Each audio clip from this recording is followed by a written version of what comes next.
Ceasefire now! Ceasefire now! Ceasefire now! Ceasefire now! Ceasefire now! Ceasefire now!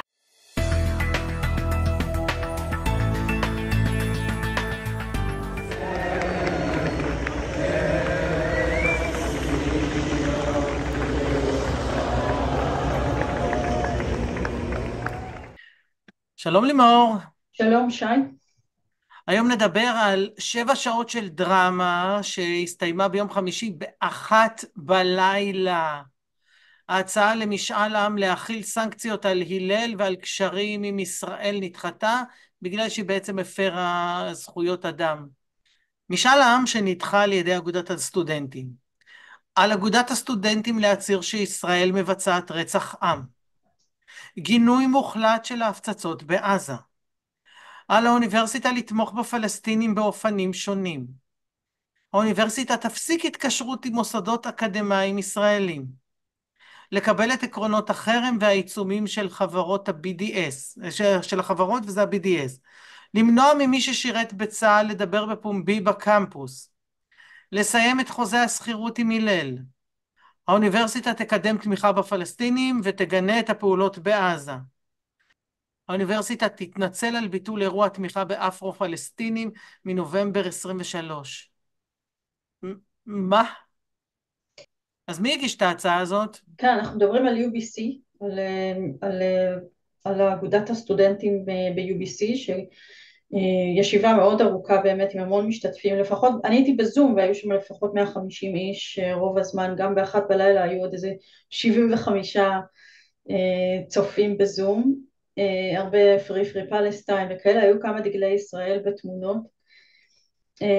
זו שאלה מצוינת שאתה שואל מי ביקש, כי זה בעצם החתימות שם לא כל כך ברורות, אין שמות ספציפיים, יש מין ראשי תיבות, יש כל מיני אנשים שתרמו לרפרנדום הזה, לבקשה לדרישה למשאל עם, לא ברור. מה שאנחנו מנחשים, אני אומרת המידע שקיבלתי מהסטודנטים וממי שהתעסק עם זה, זה שזה המרכז לצדק חברתי, ה-Social Justice Center, שהם בעצם דחפו קמפיין לאנשים ללכת ולהצביע, כי צריך לאסוף כאן 1,000 חתימות, זה הדבר הכי שצריך לעשות, לאסוף 1,000 חתימות ולבקש בקשה, ואם זה עובר, אם זה היה עובר, אז זה עובר למשאל עם כללי. המרכז לצדק חברתי, אתה יודע, תמיד המקומות האלה תמיד שקוראים לעצמם במין שמות כאלה, מזכיר לי קצת את הרפובליקה הדמוקרטית של איראן או של צפון קוריאה, שתמיד, אתה יודע, צריך להגיד הרפובליקה הדמוקרטית של צפון קוריאה, זה בערך אותו דבר. זה צדק לכולם, חוץ מלישראל. לא, זה צדק, כן, נגד ישראל, זה הצדק. כן. הפוסטים שלהם ולאורך כל 5 החודשים האחרונים היו, לא יכולה להגיד לך שזה בעד הפלסטינים, אלא פשוט נגד ישראל. אנחנו יכולים לראות כאן כמה דוגמאות, מההסבר של מה זה ציוני, ציוני זה אדם לבן כובש, זאת ההגדרה של ציוני, לא יודעת אם ידעת את זה, בתור פחות לבן, ציוני פחות לבן, יש שם פוסטים אנטי ישראלים ממש, זאת אומרת לא רק פוליטיקה, לא רק נגד ההפצצות בעזה, אלא פשוט נגד הקיום של מדינת ישראל, דיברנו על זה כאן הרבה פעמים, למשל על זה שחיילים, יש גם שקרים שכאילו, שקרים אנטישמיים קלאסיים כאלה, שגופות בעזה, שצה"ל לקח והחזיר אותם בלי איברים פנימיים, שישראל לא גונבת איברים, גונבת אור מהפלסטינים, מהאסירים הפלסטינים, כל מיני סיפורים מהסוג הזה. בסופו של דבר לכל אחד מהצדדים ניתנו כמה דקות להציג את עצמו בעד ונגד. מי שייצגה את הסטודנטים היהודים הישראלים זאת רייצ'ל סגוו'ין. היא תסביר את זה יותר טוב מאיתנו, בואי נשמע. Hello רייצ'ל. Hi Shai, hi Limor. Hi. Rachel, how did you become involved with defending against the referendum at UBC? I initially became involved when I was made aware of a post on Instagram by the UBC Social Justice Center. I saw a photo or a news clip saying that Israeli soldiers had been harvesting the organs of Palestinian prisoners. And it was that post that kind of made it clear to me that the SJC or Social Justice Center has ulterior motives that are maybe not about justice, and rather they're posting very anti-Semitic, anti-Zionist content that could possibly give their viewers the wrong idea. Okay, and then you start exploring, and you knew it's going to come. You knew there's going to be a referendum, and then you will be the one who's going to stand up and defend. So can you elaborate? Yeah, so on December 28th, that's kind of when this whole thing started. I had sent many emails to AMS and UBC faculty members and administrators asking, what can I do about this? How can I stop it, I guess, because I was very concerned that they're following, because they have about, at the time, they had about 5,000 followers, and I was worried that those 5,000 followers weren't fact checking and just kind of take everything they see at, you know, first glance, and they don't fact check it. So I was very worried about the influence that these posts had. So I'd spoken to, I'd emailed multiple people, and I ended up meeting with equity and inclusion at UBC.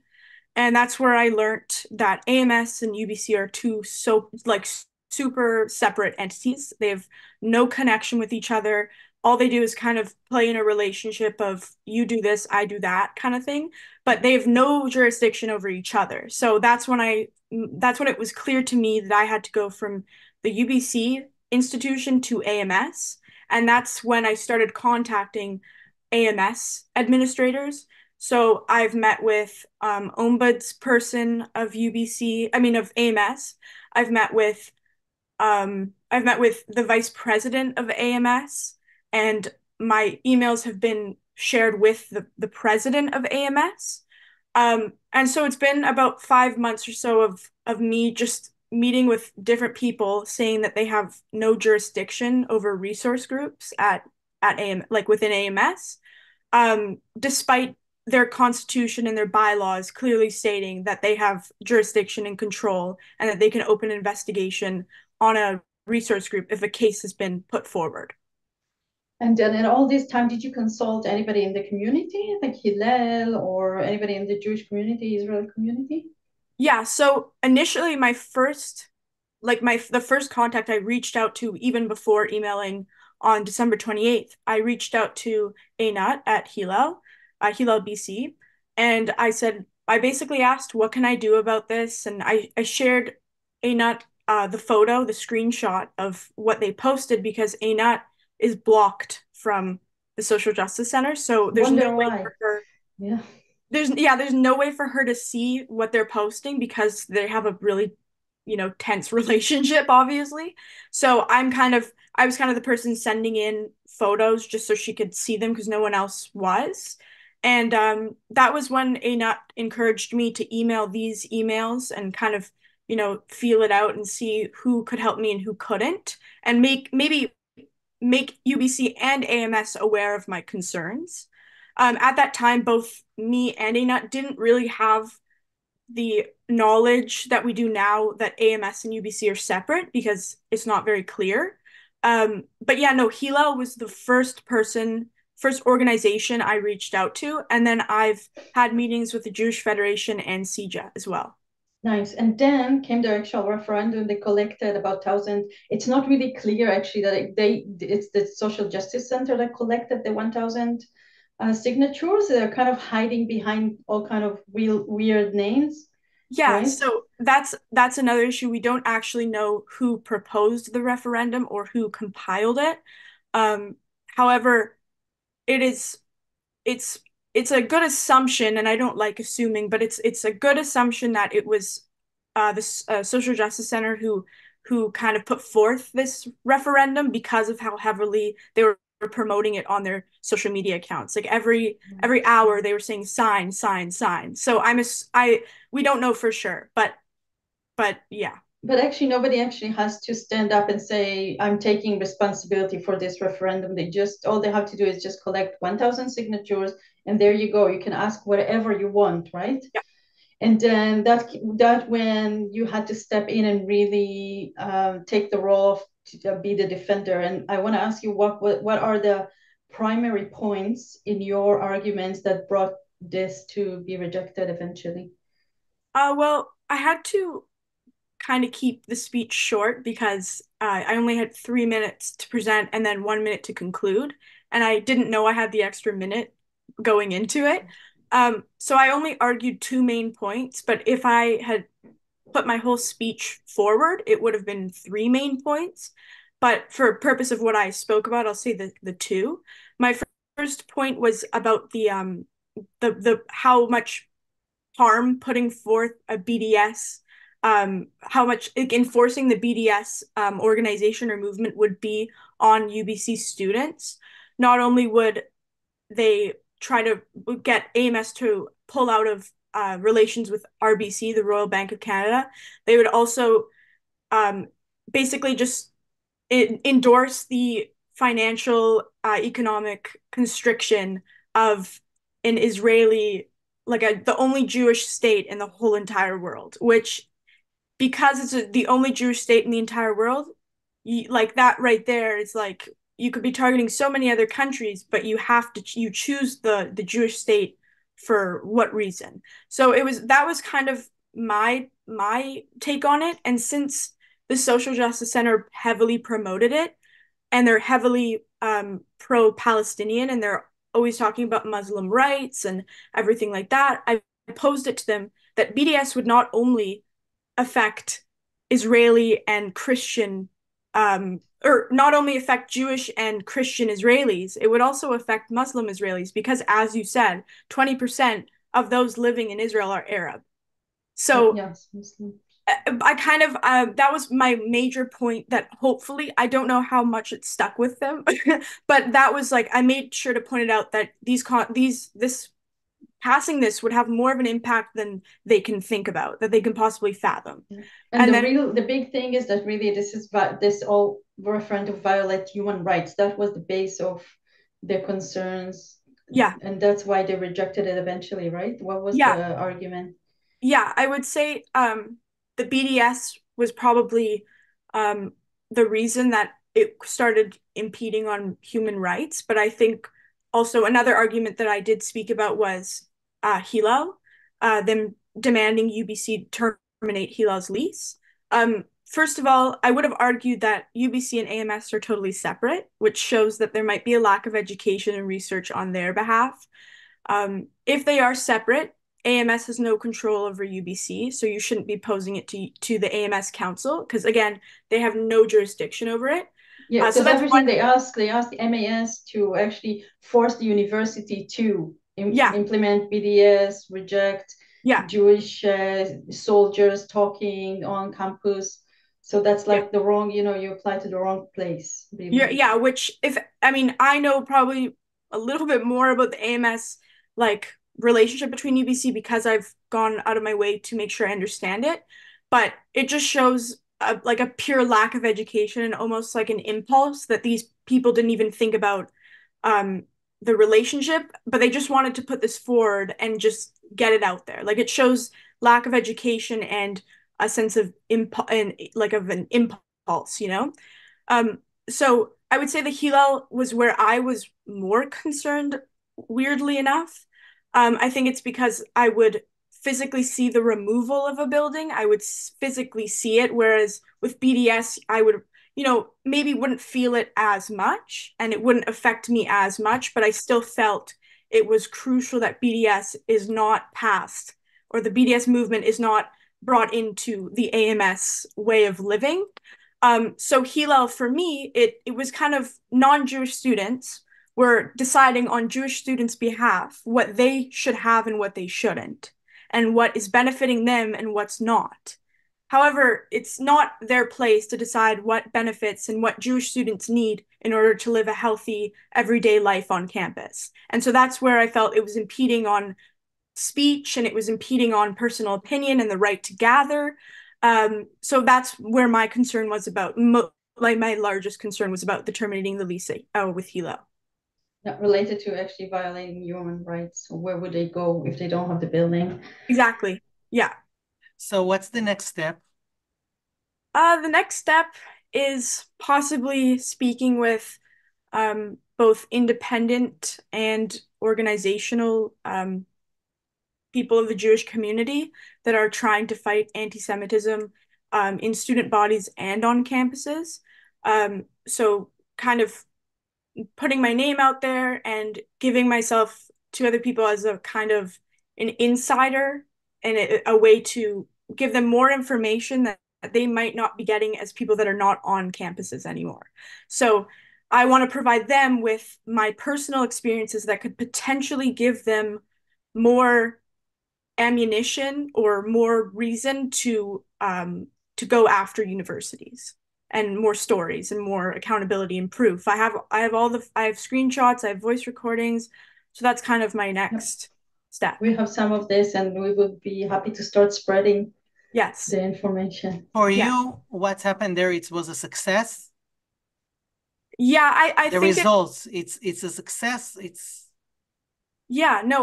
think, it's hard to say because it's kind of mixed emotions. As previously said, referendums, as long as they get 1,000 signatures, they can be put out into the ballot. So it's not the fact that it got to this point, but it's because it's fully allowed to get to this point.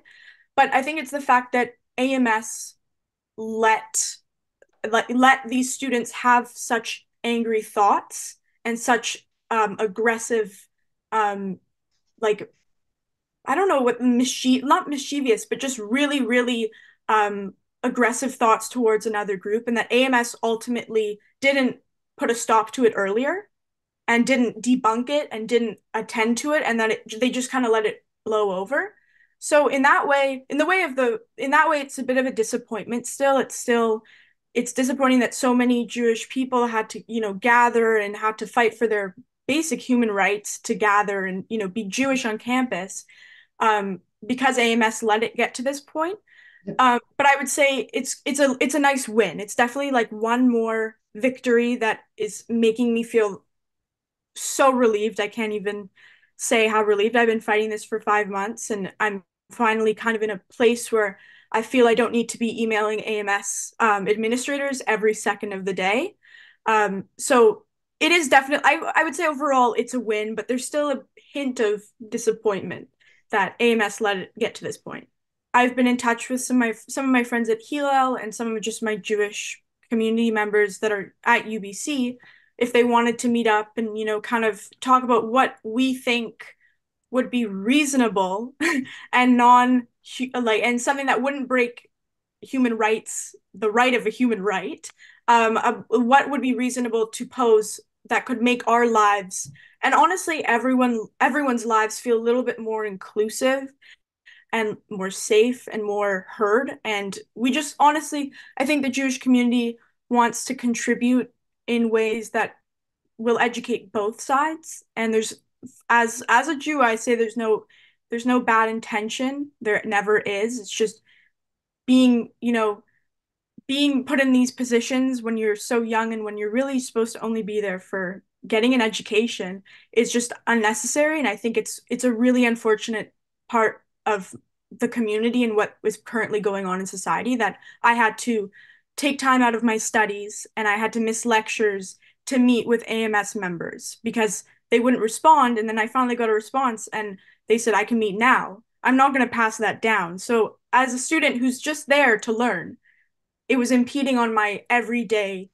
academic abilities. Yeah, it's like a bureaucratic terror in a way, right? Yeah.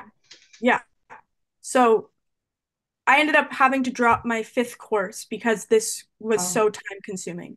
So this has definitely been a thing for me for the past 5 months. So yeah. Thank you very much, Rachel. I think we're happy to give you the stage for it for sure, and hopefully you will not abandon at this point. I don't think so. No. I'm going in. I'm in for the long run now. Perfect. Yeah. Thank you very much. So Rachel Segוו'ין, you are actually a psychologist, 2nd-year students at UBC. Yes. That's what you do in your normal life. In my normal life, yeah, when I'm not doing this. Okay. Thank you very much. Thanks a lot. תראה, שי, בסופו של דבר גם רייצ'ל קצת מאוכזבת שזה בכלל היה צריך להגיע למקום הזה, אבל אתה רואה שלא חשבו שלא צריך שיהיה BDS, זה פשוט נפל על החלטה טכנית, כיוון שאגודת הסטודנטים לא יכולה להגיד לאוניברסיטה מה לעשות, זו הפרה בוטה של זכויות אדם, אז זה בערך, זאת הסיבה, וזה לא אומר שלא יגישו את זה עוד פעם ולא ינסו שוב, אנחנו לא יודעים מה הצד השני מנסה לעשות, ואני מניחה שינסו לחזור ולדרוש כל מיני בקשות דומות. אני באמת, אין לי מושג מה ה-BDS רוצה מאיתנו. את יודעת, יש את הדוגמה, אני חושב, הכי גדולה, זה סודה סטרים. לסודה סטרים היה מפעל במישור אדומים. עבדו שם 500 ערבים שגרו מסביב. פלסטינים, פלסטינים, רובם פלסטינים. ישראלים, ועבדו שם ישראלים ופלסטינים. 500 מתוכם היו ערבים. ה-BDS התחיל להחרים את סודה סטרים בגלל שסודה סטרים ישב בעצם בשטחים במישור אדומים. בסוף העבירו את המפעל לרהט, נאלצו לפטר 500 איש בגלל שהם לא יכולים להיכנס לשטח ישראל מכל הסיבות שאנחנו יודעים, והיו איזה 75 שקיבלו אישורים, ובסוף גם את זה היה קשה להשאיר, וגם אותם פיטרו אחרי כמה שנים. אז מי הפסיד מזה? מה בעצם ה-BDS עושה? זה באמת. כן, לא בטוח שמי שמגיש את הבקשות האלה יודע באמת איך זה הולך לעבוד מבחינה טכנית. נזכיר עוד ש-UBC עכשיו, אגודת הסטודנטים בשבועיים של בחירות, אז בשבועיים האלה צריכים לבחור את הנציגים שלהם לאגודה. זה הזמן לתת דוגמה אחת למישהי כן, הנה יש לנו שמתמודדת. את עינב זוסמן. אז אם כן. אתם מצביעים שם, שימו הצביעו לה, לב. היא משלנו. תודה רבה. תגובות, לייק, סאבסקרייב, שייר. ביי לימור. תודה, ביי.